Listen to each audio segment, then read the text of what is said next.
स्वागत छ technical Guru and चेला च्यानलमा। हजुरहरूलाई चाहिँ आज माइक्रोसफ्ट वर्ड सिकाउन गइरहेछु। माइक्रोसफ्ट वर्ड सिक्न चाहिँ किन महत्त्व छ भने चाहिँ कुनै पनि डकुमेन्ट अफिसियली डकुमेन्ट बनाउँदाखेरि चाहिँ हामीले माइक्रोसफ्ट वर्ड युज गरिरहेका हुन्छौँ। कुनै पनि डाटा इन्ट्री गर्न चाहिँ हामीले एक्सेल युज गरिरहेका हुन्छौँ। एक्सेल सिक्नु छ भने भिडियोको लिङ्क चाहिँ मैले डिस्क्रिप्सनमा हालिदिएको छु, हजुरले गएर हेर्नुहोला। अब अहिले चाहिँ हामी के सिकौँ, Microsoft Word. Let's begin now.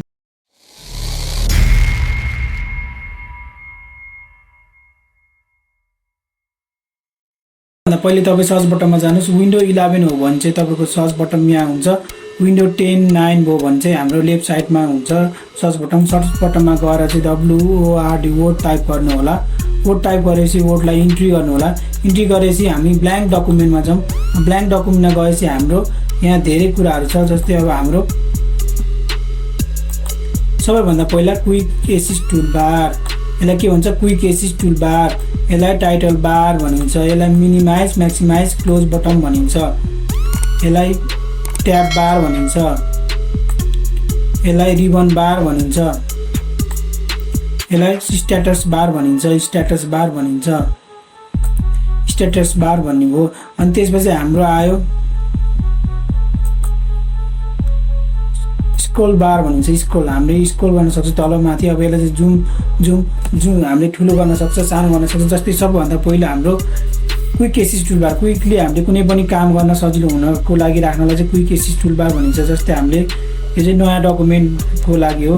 जस्तै हामीले यहाँबाट के भने यहाँबाट वान क्लिक गऱ्यो भने यो निलो भएको हरियो भएको चाहिँ सबै यहाँ भएको डकुमेन्ट हो। नभएको चाहिँ अब हामीले क्लिक गऱ्यो भने चाहिँ के हुन्छ, यो हट्दै जान्छ। अब फेरि वान क्लिक गऱ्यो भने फेरि यहाँ बस्छ। यहाँ जस्तै हाम्रो नयाँ डकुमेन्ट चाहियो, हामीले डाइरेक्ट यहाँबाट गर्न सक्छ।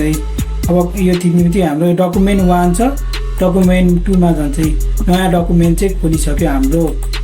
अब नयाँ डकुमेन्ट खोलिसक्यो। त्यसपछि हाम्रो यसलाई के भन्छ, टाइटल बार। यसलाई टाइटल बार किन भन्छ, यो नाम देखाउँछ। हाम्रो डकुमेन्टको नाम चाहिँ यहाँनिर देखाउँछ। त्यस्तै डकुमेन्ट 1 सर्च, कुनै पनि कुरा सर्च गर्नु पऱ्यो भने डाइरेक्ट यहाँबाट सर्च गर्दा पनि भयो तपाईँको।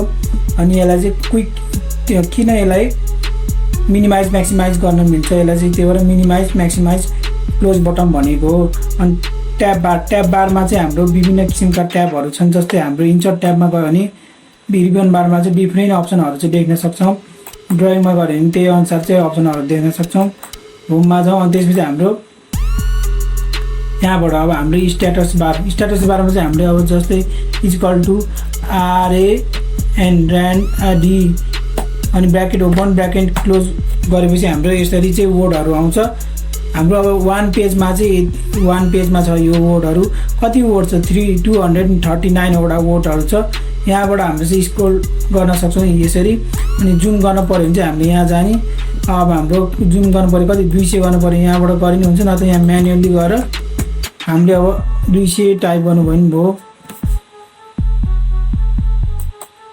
हामीले अब सानो गर्नु पऱ्यो भने हामीले यहाँबाट 200 राख्ने। जस्तै हामीले 200 राखेको छ भने हामीले सानो नम्बर जस्तै 50 चाहियो 50 राख्ने, 75 चाहियो 75 राख्ने। अब हामीले अहिले चाहिँ नर्मल 100 हुन्छ, 100मै राख्दिउँ। त्यसपछि हाम्रो आयो के हो, फाइल ट्याब। फाइल ट्याबमा चाहिँ हाम्रो डकुमेन्ट छ, डकुमेन्ट ब्ल्याङ्क डकुमेन्ट अनि ट्याम्प्लेटहरू छन्। हामीले ट्याम्प्लेटहरू चाहिँ धेरै किसिमको ट्याम्प्लेटहरू पाउँछ। जस्तै हामीलाई कुनै पनि ट्याम्प्लेट चाहिन्छ, युजफुल भइरहन्छ भने चाहिँ तपाईँले पिन गरेर यसलाई माथि राख्न सक्नु। पिन गर्ने बित्तिकै हाम्रो के हो, यहाँ माथि चाहिँ देखाउँछ।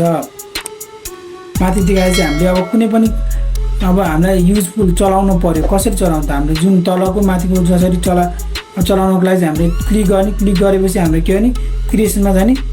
क्रिएसनमा गएपछि हाम्रो यसरी चाहिँ हाम्रो बन्छ। यसरी बनिसक्यो, यो टेम्प्लेट चाहिँ हाम्रो लागि बनिसक्यो, क्रिएट भइसक्यो। क्रिएट भएपछि हाम्रो अर्को के छ,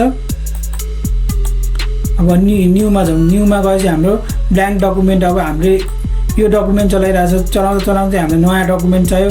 हामीले न्यूमा गएर ब्ल्याङ्क डकुमेन्ट थिच्यो भने हाम्रो न्यू डकुमेन्ट आउँछ।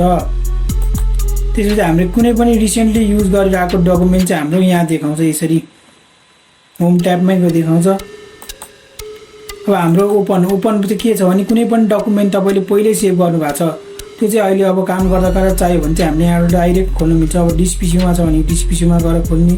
अब ब्राउजरमा छ भने ब्राउजरमा गएर खोल्ने। अब हाम्रो कहाँ छ, डकुमेन्टभित्र छ कि डकुमेन्टभित्र गएर छ कि अब पिक्चरभित्र छ कि कहाँ छ त्यो अनुसार चाहिँ खोजेर हजुरहरूले ओपन गर्न सक्नुहुन्छ।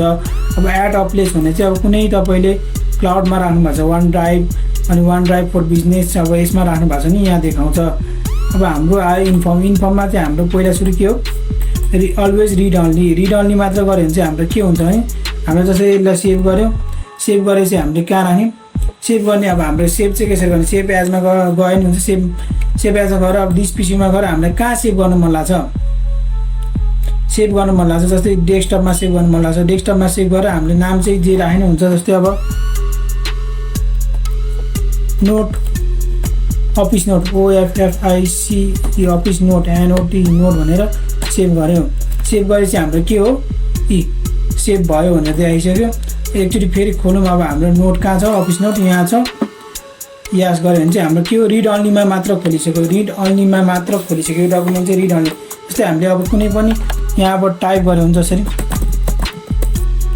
टाइप गरेर अब हामीले केहरू सेभ गऱ्यो भने चाहिँ हाम्रो छुट्टै अर्कै डकुमेन्टमा चाहिँ डकुमेन्ट फेरि अर्कै डकुमेन्ट भन्छ रिड अन्लीमा राख्यो भने चाहिँ हामीले फेरि त्यो डकुमेन्टलाई एडिट गऱ्यो भने चाहिँ फेरि अर्कै डकुमेन्टमा चाहिँ सेभ गर्न जान्छ।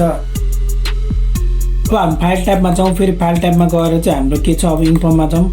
अब हामीले यहाँबाट चाहिँ के गर्नु यो चाहिँ पासवर्ड राख्न मिल्छ जस्तै अब कुनै पनि डाटा खोल्नुभन्दा अगाडि चाहिँ हामीले के गर्ने पासवर्ड राख्न सक्छौँ। जसरी मैले यहाँ पासवर्ड राखेँ फेरि हाल्यौँ अब यो सेभ गऱ्यो सेभ गरेपछि हाम्रो के हुन्छ यो खोल्नुभन्दा अगाडि यो डाटा खोल्नुभन्दा अगाडि चाहिँ हामीले के गर्नु पर्यो पासपोर्ट चाहिँ इन्ट्री गर्नुपर्छ। जस्तै अब हामीलाई पासपोर्ट नगरिकन यो डाटा चाहिँ खोल्न मिल्दैन यसरी चाहिँ हामीले डाटालाई चाहिँ के गर्ने खोल्छौँ। अनि अर्को हाम्रो छ अब यो पासपोर्ट हटाउनु पर्यो के भने पासपोर्ट हटाउन चाहिँ यहाँ जाने हामीले यो पासपोर्टलाई क्यान्सल गर्ने सबै अनि गएर ओके गरिदिने ओके गरेपछि हाम्रो पासपोर्ट चाहिँ रिस्ट्रिक्ट एडिटिङको लागि चाहिँ हामीले अब रिस्ट्रिक्ट गर्ने कुनै पनि एडिट गर्न नमिल्ने गर्न जस्तै हामीले यहाँ गएर अब एभ्री वानमा क्लिक गरौँ अनि यास गर्ने अनि हामीले फेरि यहाँ पासवर्ड हाल्यौँ 1 2 3 4 अनि तल पनि हालौँ 1 2 3 4 गरौँ ओके गरेपछि हाम्रो के हो पासपोर्ट अब हाम्रो यो एडिटिङ गर्न मिल्दैन हामीले एडिटिङ गर्न लाग्यो नि यहाँ हेर्नुहोस् you can not make the change because the selection is lock भनेको छ। अब हामीले यहाँ अप्सनहरू यहाँ हेर्नु त अप्सनहरू पनि कुनै पनि चलाउन पाएन। अब हामीले यसलाई स्टप गर्ने चाहिँ के हो नि स्टप प्रोटेक्सन गर्ने अनि पासपोर्ट हाल्ने अघि जुन पासपोर्ट हाल्नुभयो त्यो हाल्नु ओके गरिदिनु अनि त्यसपछि हाम्रो फेरि अनलक भयो। इन्फर्ममा गएर हामी अब फेरि हामी कहाँ जान्छौँ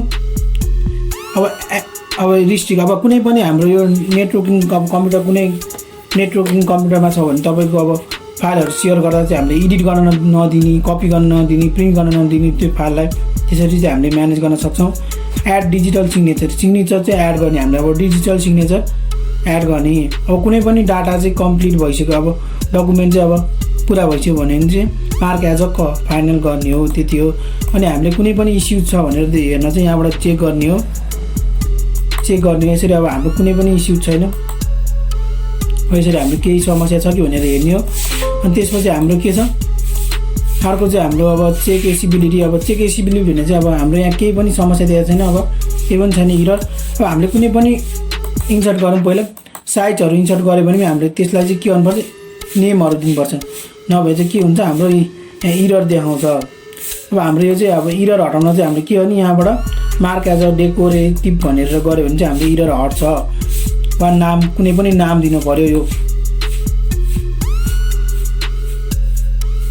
नाम दिनु पर्यो। त्यसपछि हाम्रो अर्को छ हाम्रो digital mark as a final भयो अनि हामीले कुनै पनि अब चेक कम्पेटिभ पनि चेक गर्ने एउटा अनि हाम्रो डकुमेन्ट म्यानेजमेन्ट अब कुनै पनि तपाईँले कुनै पनि डकुमेन्ट चाहिँ तपाईँले के गरेर बिर्सेर सेभ गर्नुभयो नसेभ गर्नु भएन सेभ गर्नु भएन अनि तपाईँले रिकभर गर्ने यहाँबाट हामीले अब सेभ नगरेर डकुमेन्ट चाहिँ यहाँ देखाउँछ हामीले यहाँ अनसेभ गरे हामीले अब कहिले 8:03 कति भनेर पनि देखाउँछ। यसरी हामीले सेभ गर्न बिर्स्यो भने चाहिँ यसरी रिकभर पनि गर्न सक्छौँ हामीले।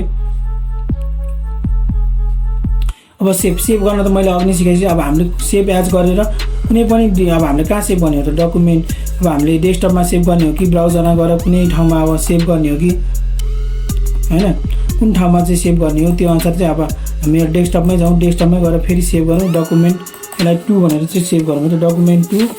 अब हामीले एक्सपोर्ट गर्न नि यहीँबाट सिक्छौँ। अब हामी चाहिँ कुनमा लाने त माइक्रोसफ्ट डकुमेन्टमा छ, अब माइक्रोसफ्ट म्याक्रोमा जाने हो कि अब माइक्रोसफ्ट 97 यस्तोमा अब कुनमा जाने। हामीले अब प्रायः जस्तो चाहिँ हामीले पीडीमा गरेर हुन्छ। अब पीडीएफमा लग्यौँ है त, सेभ गरौँ। हाम्रो अब डकुमेन्ट चाहिँ पीडीएफमा खोलिसक्यो। हाम्रो डकुमेन्ट चाहिँ के हो पीडीएफमा खोलिसक्यो। यसरी चाहिँ हामीले एक्सपोर्ट गर्ने हो। अब हाम्रो छ प्रिन्ट चाहिँ हामीले अब कुन साइजमा पहिला सबैभन्दा पहिले चाहिँ हामीले कतिवटा कपीमा प्रिन्ट गर्ने हो। यहाँ हेरौँ त अब कतिवटा कपी, जस्तै यही हाम्रो चाहिँ यही फर्स्ट पेज नै हाम्रो अब 5 कपी गर्नु पऱ्यो भने चाहिँ हामीले यहाँबाट 5 कपी गर्ने।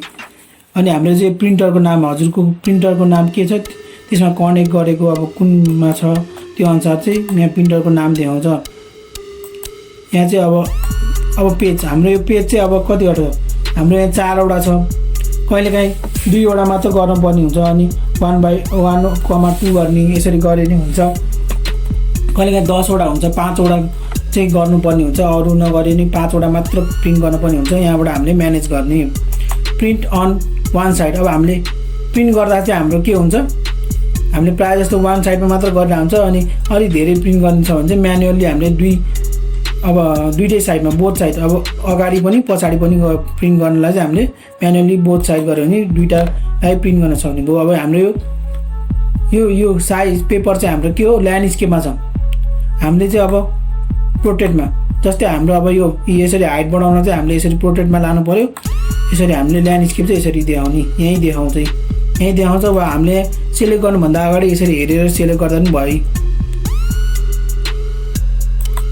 अनि हाम्रो यहाँबाट साइज पेपरको साइज चाहिँ हामीले प्रायः जस्तो चाहिँ A4 साइजमा गरेर हुन्छौँ। हामीले A4 साइजमा गर्ने कि A4 3मा गर्ने कि अब A4 A3मा गर्ने कि त्यसरी चाहिँ हामीले पेपर साइज हामीले प्रायः जस्तो A4 साइजमै गरेर हुन्छौँ। यसलाई चाहिँ प्रोटेक्टमा राखौँ। अब यो चाहिँ साइडको ग्याप, हाम्रो यो मार्जिन साइड, अब यस्तो यो प्रिन्ट गर्दा चाहिँ हाम्रो साइडमा ग्याप कति छोड्ने, अब न्यारो छोड्ने हो कि थोरै छोड्ने हो कि अब धेरै छोड्ने हो, हामीले यहाँबाट म्यानेज गर्न सक्छौँ। जस्तै हामीले यो वाइड क्लिक गरे भएर हाम्रो धेरै वाइडली चाहिँ हाम्रो ठाउँ स्पेस हेर्नु त साइडको स्पेस चाहिँ कति ग्याप धेरै भयो। अब हामीले न्यारो गऱ्यो भने फेरि यस्तो थोरै हुन्छ। यसरी चाहिँ म्यानेज गर्न सक्छौँ। अनि हामीले यहाँ कस्टमाइज गरेर म्यानुअली पनि गर्न सक्छौँ। अब टपमा कति राख्ने, लेफ्टमा कति राख्ने, राइटमा कति राख्ने गरेर हामीले यसरी म्यानेज पनि गर्न सक्छौँ। अब हाम्रो सियर, अब हामीले सियर यहाँ नर्मली हाम्रो मेल छ विथ पिपुल छ, हाम्रो अब क्लाउडमा सेभ गर्ने हो कि यसरी चाहिँ हामीले अब यहाँबाट चाहिँ सियर चाहिँ डाइरेक्ट मेलहरू भयो भने चाहिँ डाइरेक्ट यहाँबाट सेयर गर्न मिल्यो। नत्र हामीले के गर्यौँ डाइरेक्ट हामीले चाहिँ यहाँबाट गऱ्यो। अब वाट्सएपबाट सेयर गर्ने हो कि केमा गर्ने हो, अब वाट्सएपबाट गऱ्यो भने हामीले वाट्सएप खोल्ने, वाट्सएप खोलेर चाहिँ हामीले अब यहाँ सेयर गर्न पऱ्यो भने चाहिँ के भने यहाँबाट यसरी डकुमेन्ट गर्ने। कहाँ छ त हाम्रो डकुमेन्ट, डेस्कटपमा छ कि डिस पिसीमा छ कि, अब डिस पिसीमा भयो डिस पिसीबाट यसरी गर्ने, ओपन गरेर हामीले यसरी सेन्ड गऱ्यो भने भयो। वाट्सएप भाइबर अब इमेल भयो भने इमेल मबाट गरे नि हुन्छ। हामीले यसरी सेयर गर्न नि सकौँ। अब यहाँ चाहिँ मेनी अप्सन छ हाम्रो,